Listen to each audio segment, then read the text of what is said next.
أنا مشجع للنادي الأهلي من أكتر من 40 سنة. أول مرة في حياتي يبقى يوم مباراة القمة الأهلي والزمالك وأنا مش سعيد بالمباراة، وأنا مش منتظر المباراة، وأنا مش مستني المباراة. والسبب في كل ده هو لعيبة النادي الأهلي. لعيبة النادي الأهلي اللي خذلونا، لعيبة النادي الأهلي اللي قصروا معانا السنة دي. لعيبة النادي الأهلي رجال الأعمال في الملعب، مش اللعيبة اللي بتاكل النجيلة. لعيبة النادي الأهلي إن إحنا كجماهير الأهلي حاسين إنهم استغفلونا وضحكوا علينا السنة دي وما لعبوش كورة بملاليم رغم إنهم بياخدوا ملايين. بكل أسف لعيبة النادي الأهلي وصلونا الحالة عمرنا ما وصلنا لها كجماهير للنادي الأهلي وكمشجعين للنادي الأهلي. الفريق من أول كاس العالم لحد دلوقتي، لحد ما الدوري تقريبا ضاع، لحد ما شلنا 3-0 من بيراميدز،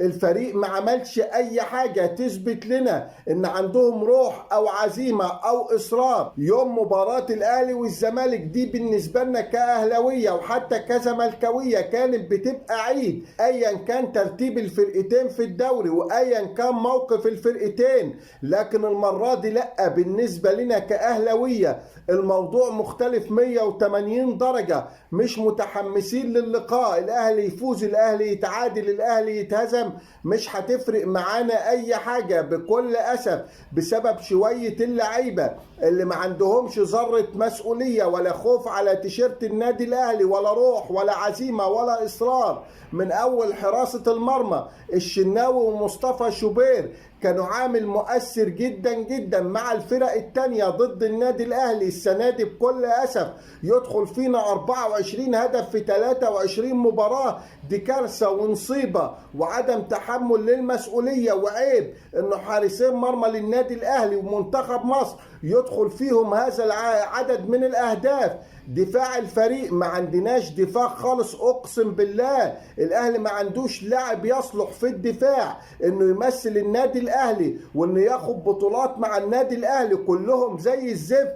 الاهلي لازم يجيب 2 مدافعين على اعلى مستوى. لو جبت محمد عبد المنعم تجيب معاه واحد اجنبي يكون على اعلى مستوى محترف عشان تقدر تسد الفجوة الكبيرة جدا. احنا اي كرة بتعدي نص ملعبنا بتعتبر ضربة جزاء علينا وهجمة مرتدة علينا. الطريق مفتوح لأي مهاجم، أي كرة بتيجي بتخش فينا جون. بكل أسف بسبب حراسة المرمى وبسبب المدافعين. كمان نص الملعب عندنا محتاج صانع ألعاب، محتاج ناس رجالة تتحمل المسؤولية، مش محتاج عيال نايتي بتلعب بالشوكة والسكينة. إمام عاشور اللي نازل لي زعلان وغضبان وقالب وشه في ماتش بيراميدز. انت يا ابني عملت ايه؟ انت يا ابني تاريخك ايه؟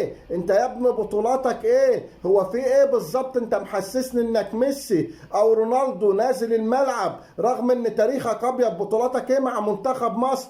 بطولاتك ايه قبل ما تيجي النادي الاهلي؟ مش عارف في ايه. عم زيزو شايل 3-0 وبالع 3-0 من بيراميدز واحنا النار قايده فينا وهنتجننوا وهو بيغير التيشيرت بكل برود في الملعب مع لاعب بيراميدز وطالع عادي خالص. هو في ايه يا مجموعه رجال الاعمال انت وهو؟ رجال الاعمال دي كانوا جايبين دكتور نفسي من يومين والله شفتها، قال لك دولة رجال أعمال. ورجل الأعمال في الملعب خلاص هو بيعتبر نفسه ما بيبصش إلا للفلوس بس، لا عاوز بطولات ولا عاوز نتائج، هو فلوس بس وخد الفلوس خلاص. هيديك ليه؟ تحليل منطقي 1000%.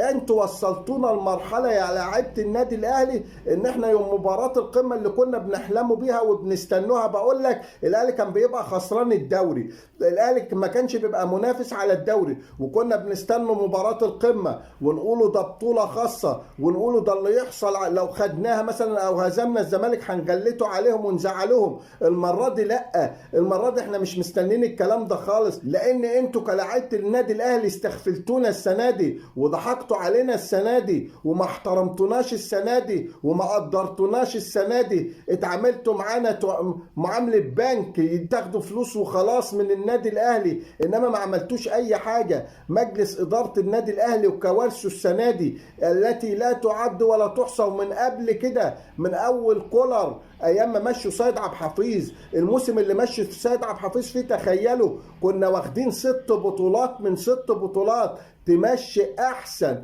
وافضل واعظم واهم واحد في الفرقه، اللي هو بينظم الفرقه، اللي هو ماسك الفرقه من حديد. بكل اسف مدير الكره سيد عبد الحفيظ كانت اكبر كارثه. ما اكتفاش بكده مجلس الاداره، السنه اللي بعدها ومع كولر برضه مشوا له المترجم بتاعه اللي هو دراعه اليمين، ومشوا له طبيب الفريق. الراجل بعدها تالت سنة راح في الأرض وكلنا شفنا اللي حصل. الراجل اتجنن، مجلس الإدارة جننه. أنت بتمشي الناس ديت ليه؟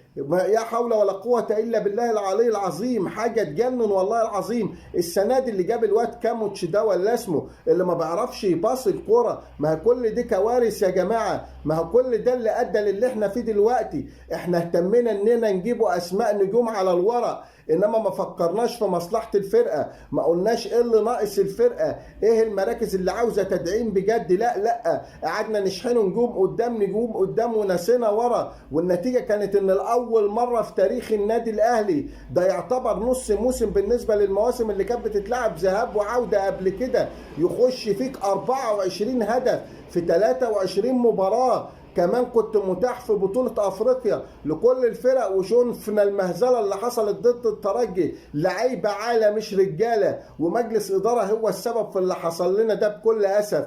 خلانا يوم ماتش الاهلي والزمالك مش مستنيين الماتش حتى. ما تنسوش متابعة صفحتي على الفيسبوك والاشتراك في قناتي على اليوتيوب وتوك توك. شكرا لحضراتكم.